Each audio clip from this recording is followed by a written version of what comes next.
the last one either. Ready? Okay, I'd like to welcome everybody to the City of Clovis Water Policy Advisory Committee this morning. Appreciate y'all being here. The public is invited to attend the meeting. However, the number of members of the public that attend is limited due to the New Mexico public health orders. The public is invited to view the meeting on Suddenlink Channel 10 or www.cityofclovis.org and Facebook at City of Clovis NM. We will go ahead and call this meeting to order and ask Vicki to please call roll. Mayor Pro Tem Bryant, Here. Commissioner Rowley, Here. Mr. Pomeroy, Here. Mr. Mondragon, Here. Dr. Smith, Here. Mr. DeMaio, Here. Commissioner Ridley, Here. Commissioner Levitt, and Commissioner Madrid. Here. Okay, we do have a quorum. We'll move down to the approval of the minutes of March the 9th. I believe those were emailed out to everyone, and I will ask for a motion. So move. Okay, we do have a motion. Do we have a second? Second. Okay, we have a second. All those in favor signify by saying aye. Aye. Same with those opposed? Okay, Abstain. we have one abstention, and the motion carries. Okay, number 4 is the update regarding the land trust, and Mayor Morris, I don't see him here yet. He is. Reaching out to him. Okay, he's on his way. He emailed, he texted Okay. me, so he's on his way. We'll go ahead and move down to number 5 and then come back to number 4. Update regarding the Water Conservation Month, and that is myself. And I'll just report that we have a lot of things going on during the month of April, which is National Water Conservation Month. We have public service announcements that are being displayed. We also have some announcements from the students, I believe, at Bella Vista Arts Academy. The I Academy. The I Academy, I Academy, okay. And if you haven't heard those are great. It's really been interesting.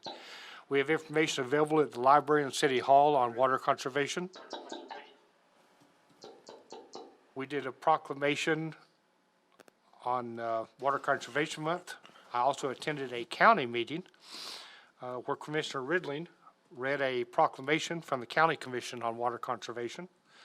And then the city also sent out press releases on water conservation. We also have quite a bit going on with social media and working with EPCOR on their rebate program. So there's a lot of things going on at this time during the month of April with water conservation.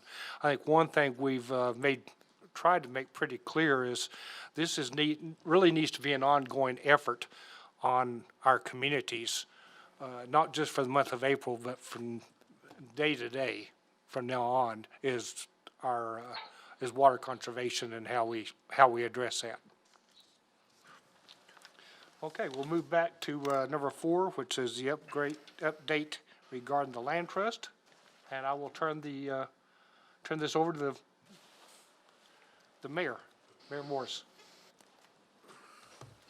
Good morning. Good morning. Sorry, I was running a few minutes late. Tried to do too many things this morning and almost didn't get my daughter to school on time. So thanks for letting me screech in here. And I did just glance at the agenda. You're asking for an update about the land trust work? Okay. All right. So good morning, Mr. Chairman, Mayor Pro Tem, and Water Policy Board members. Thanks for allowing me to be here. The City Commission chose to appoint me to a working committee that the County Commission formed to explore. Initially, it was billed as though it was to explore creating a land trust. We've had a couple of meetings now, and that is certainly it is certainly not an exploration process. We are in the process, as Commissioner Ridling would tell you, in the process of establishing a land trust, talking about name, articles of incorporation, bylaws, and all of the like.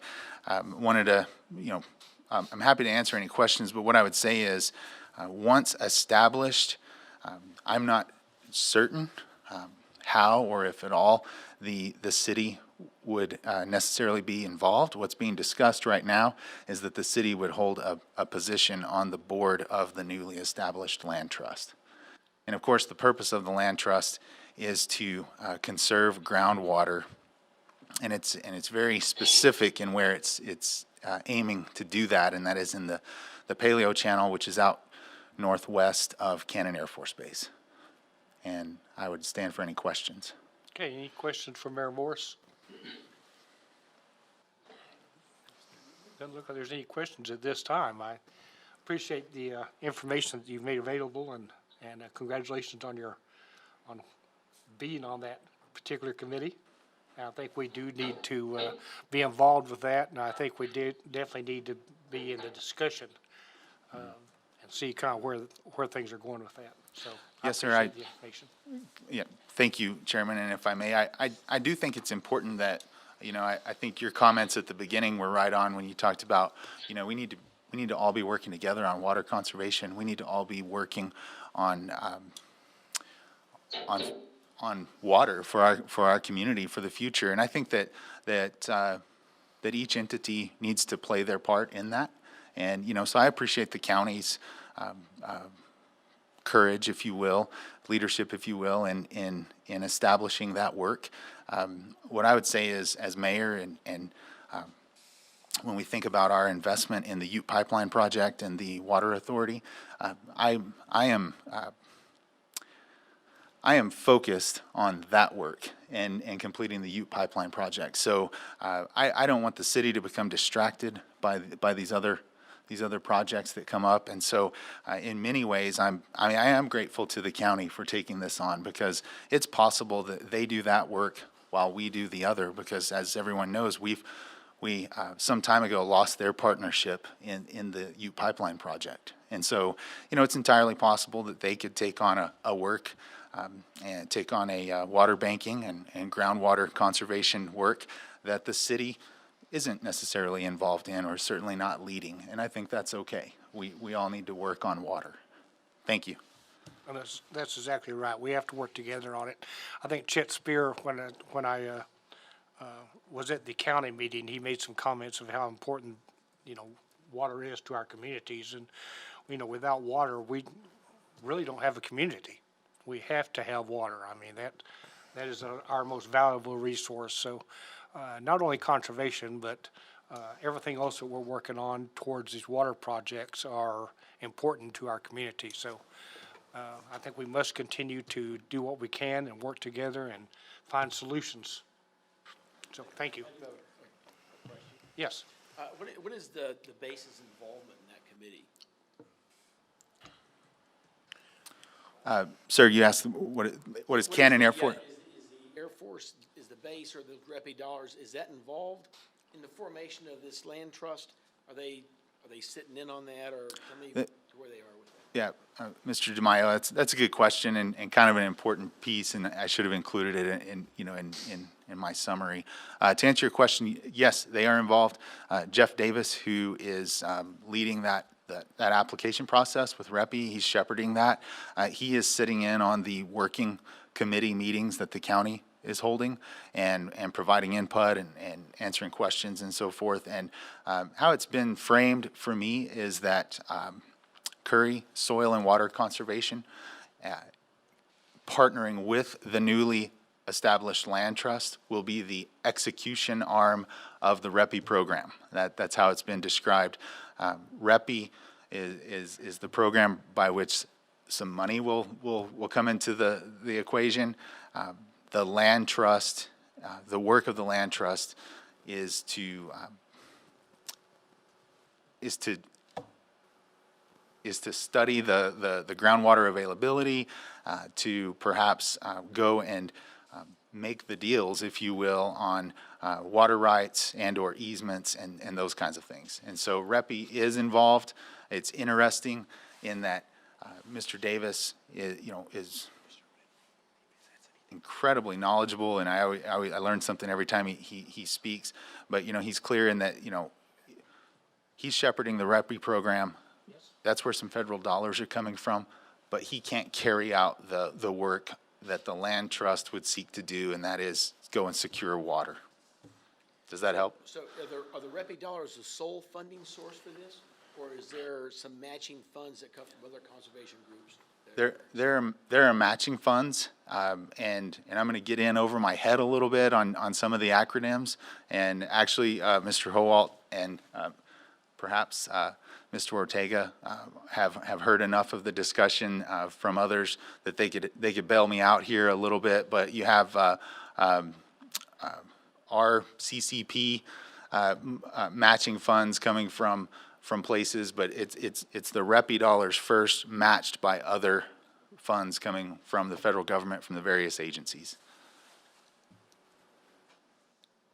Okay, to answer your question? Yes. Okay, good, thank you. Commissioner Ridley, I believe you had a comment. The only thing I'd say, add to Mayor Morris, is that without the USDA dollars, along with the REPI funds, that's what it's going to take to get this thing done, I think.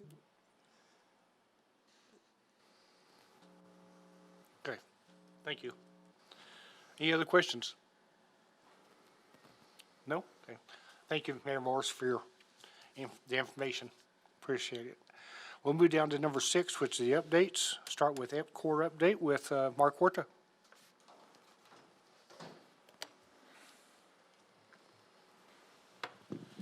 Good morning, Mr. Chairman and committee members. Update for the month of, what are we in April? So for the month of March, we saw an average daily delivery of 5.2 million gallons a day. We're into that month now. We're in April, May, so we'll start to see that pick up, in particular due to the fact that we haven't had much rain as of late.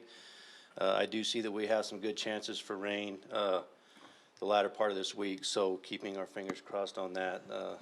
We could certainly use it, but as we do start to move into our pumping season, we're moving into getting prepared for that, so getting all of our wells that have been rested over the winter online and ready to go as we start to see an increase in water usage now that things are starting to green up and flowers are blooming and things of that nature. So working on that. Of course, we still have the ongoing project on 21st Street. I'm sure everyone is aware of. We are getting close to completion on that project, so all of the pipe has been installed. All the hydrostatic testing and bacteriological testing and things that have to take place before they can actually tie into the existing system has been completed, and they'll be making that tie-in this week. I believe all of the asphalt patching has been completed on the residential streets, and they will now start to move towards the work on 21st Street, which will include milling up one full lane and completely replacing that from curb and gutter to just about where the center stripe was of that, or that striping was of that lane. So they'll be bringing in their milling machine and getting ready to do that. They did redo the traffic control to allow one westbound lane as of yesterday afternoon. I saw they had that complete, which is good, and that should stay in place throughout the remainder of the project until they're able to open the road back up fully. So getting close to completion. We're hoping if their milling machine makes it into town today, that they'll be able to complete that hopefully by Friday. If not, it will move into some of next week in order to get that completed. So, but we are getting there. So, and then of course you mentioned Water Conservation Month. So again, EPCOR partners with the city every April on that, and we do every year we do a number of things, including radio spots, direct mailers out to our customers, bill inserts. I think we're even going to be putting some ads into the local newspaper for those people that still read the newspaper. So those are just kind of the efforts that we do every year. Richard Obenshane came in and did a presentation for the commission. Talked about things like our H2O Magic Show that we hope to be able to get back going at some point, and some other things that he's planning like water carnival and things of that nature. So continue to look at conservation. As you said, it's an ongoing thing. As the city grows, new businesses moving in, things that will increase our water consumption, coupled with the fact that we're in a drought area. So we'll always be focused on conservation. And of course, we do have our rebate programs, which you also mentioned, which is our toilet rebates, our high efficiency washer rebates, landscaping rebates for removing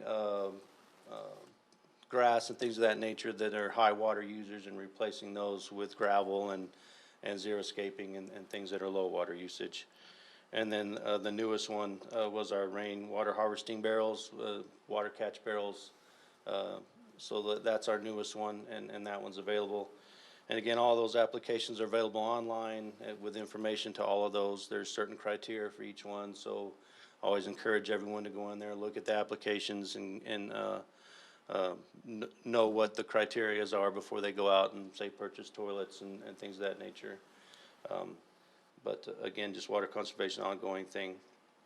And with that, I'll stand for any questions. Hey, any questions for Mark? I got a question. Okay. Mr. Chair.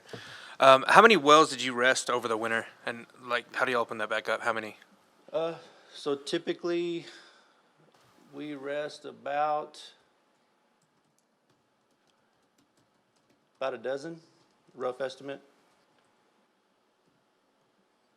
And y'all open those back up gradually or just one by one as you need them? Yeah, so for instance, you probably know where our Sandia high tank is. So that one pump station does go offline every winter.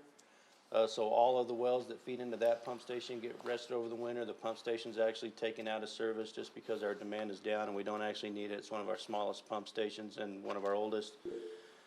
So that will go offline, those wells go offline, and then we have a number of wells that go directly into our distribution system that also get rested over the winter months. They get winterized, and so they're protected from the freezing conditions. And then all of our lease wells will normally will get rested over the winter time and used for the pumping season or the summer months. And then we have a few of our lower producers that will also just move down to the bottom of the rotation that, you know, there are 25-gallon-a-minute wells that we really just don't need over the winter. So we rest them, allow them to, you know, hopefully build back Right. up until we do need them again in the summer. Okay. Thanks, sir. Thank you, Mr. Chairman. Any other questions? No? Okay, thank you, Mark. Appreciate the update. Okay, we'll move on to the city update with Mr. Holt. Thank you, Mr. Chairman, members of the board. Steve, if you could please pull up those photos for me. So obviously, we continue our work on Phase 1D of the effluent reuse project, and what we're currently making a decision on, and you can see it's a great decision, is what color we want to paint the pedestal, which is the riser going up that actually holds the tank. I am told by the experts that the color, the dark gray color is the best color to paint it versus the lighter gray color, or leaving it the natural gray color that's there in the middle. So we'll probably be painting that the dark gray color. And the purpose of it is there's anti-graffiti in there. It helps us be able to remove the graffiti should it receive or get graffitied. And then it provides us a color to where we can go back and paint over it if that becomes necessary. Next slide, please. If you're wondering what the inside of that pedestal looks like, it's basically a gigantic open room. That's just a photo looking straight up the tower. You can see the ladder that goes all the way up to the tank portion of it, and then you see the piping system kind of coming down. That's the inlet and the outlet pipe that goes up, and then there's some electrical conduit runs that are making their way up to the tower as well. Next slide. Just a different angle. Looking at the piping work and the ladder and the conduit. The far pipe on the right-hand side is the overflow piping system that would, if you get too much water in there, then obviously it would go down that and exits the outside of the pedestal. Next slide, please.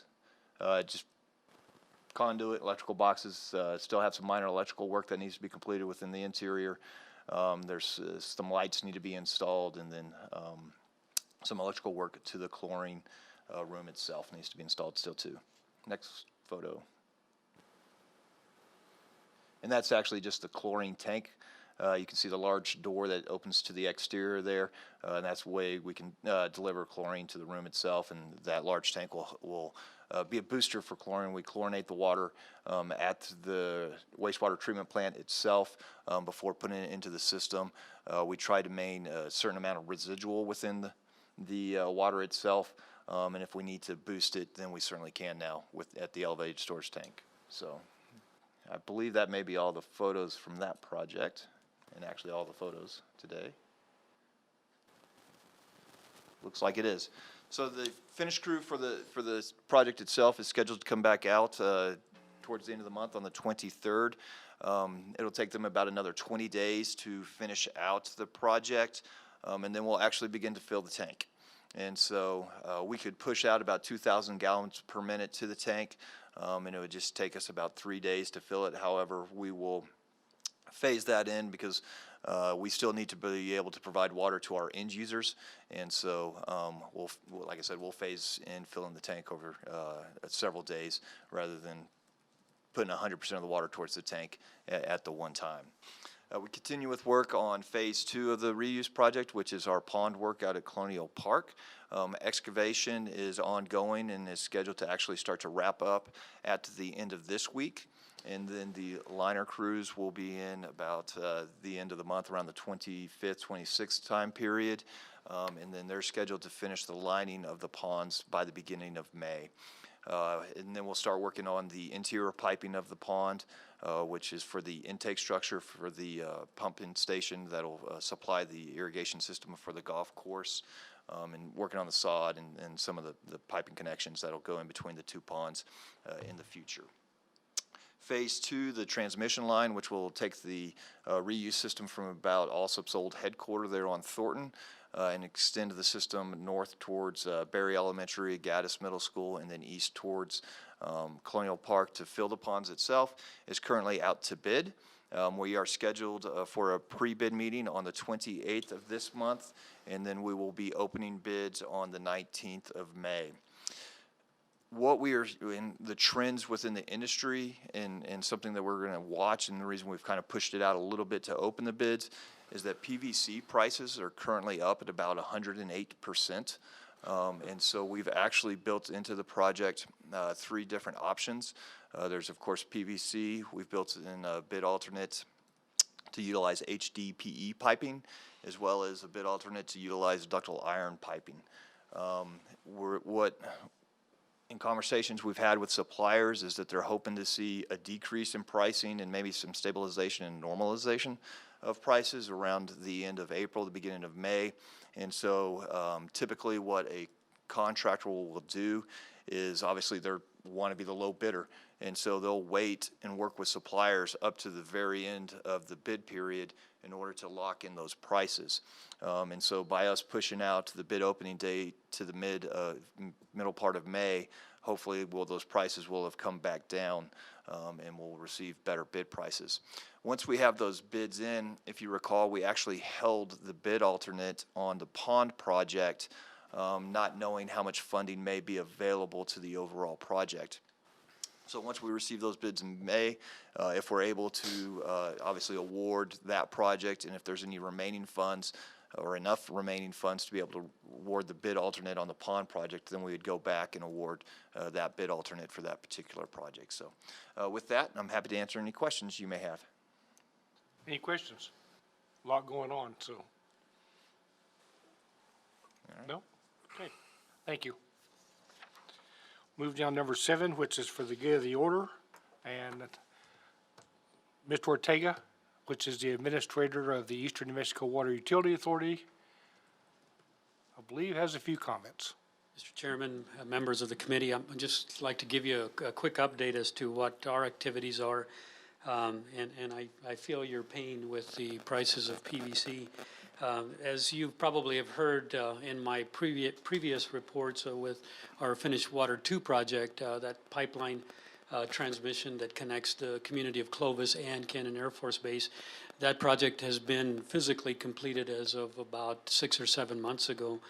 We officially closed that project out over the last month with our funding agencies, and we're glad of that. In fact, just last week we did a 6-month inspection of the pipeline.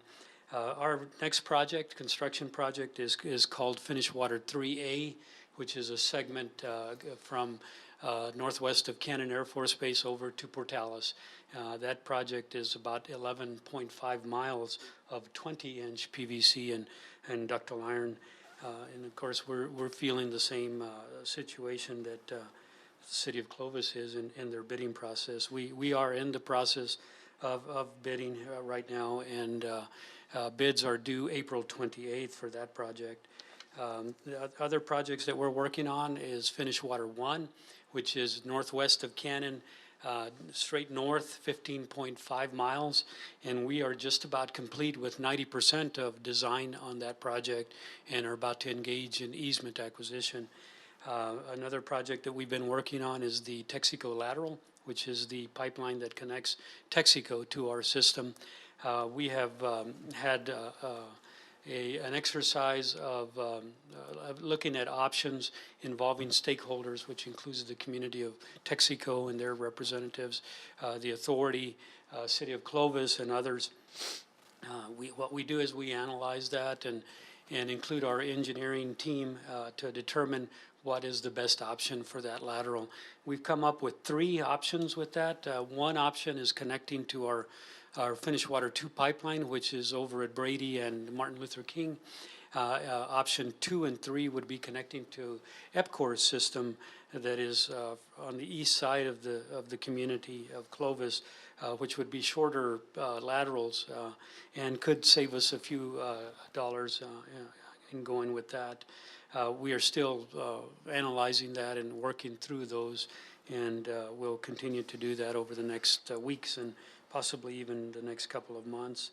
The next project that we're looking on the horizon, and of course this will go to our Finance Committee for discussion and planning, but we're looking beyond the proposed treatment site, which is called Raw Water 3, and that would take us over to the edge of the Caprock.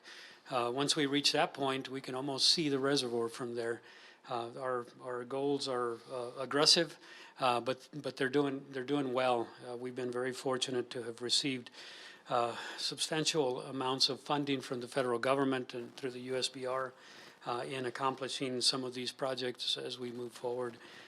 We've been also very fortunate with the state of New Mexico through the Water Trust Board and the governor in helping us with these projects. Of course, local membership has been instrumental in all of this. But anyway, that's where we are, and if you stand for questions. Any questions? Thank you. Thank you. Appreciate the update. Okay, we're still under for the good of the order. Does anybody else have anything? Mr. Chairman, I thought I would mention, speaking of the Water Utility Authority, the board should be aware that Mr. David Lansford has resigned and it has vacated his position on the board. And as you may know, the former mayor had continued to represent the city in one of the 3 seats that the city has on the authority board. But him having resigned that, at this week's commission meeting, the city commission will be taking action and appointing a 3rd appointee to the Water Utility Authority Board. Just Thank wanted you. to share that. Okay. Anything else? Okay, Nate, time of the next meeting will be, I believe, on May the 11th. Is that correct? Okay. And with that, we are adjourned. Thanks for being here.